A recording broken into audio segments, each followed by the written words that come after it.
Quelle est donc la situation au Moyen-Orient et plus particulièrement, quelle est donc la situation en Iran depuis le début de l'opération Epic Fury, ce 28 février qui a donc été initiée par les États-Unis et Israël contre l'Iran. Alors tout d'abord, il faut savoir qu'au matin de ce 4 mars, le CENTCOM a annoncé avoir abattu presque tous les navires iraniens en mer Méditerranée et au Moyen-Orient de manière générale. Deuxièmement, le CENTCOM, encore une fois, qui est donc le centre de commandement de l'armée américaine au Moyen-Orient, a annoncé avoir pris pour cible tous les sites de cache de missiles et de drones iraniens, ainsi que avoir ciblé, voilà, les engins de lancement de missiles balistiques iraniens.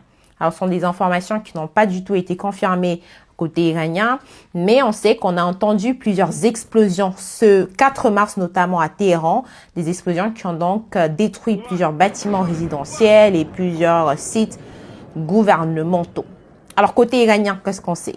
On sait que le détroit d'Ormuz est encore fermé, littéralement, ce qui fait littéralement bondir les prix du pétrole et du gaz un peu partout au Moyen-Orient, en Europe surtout.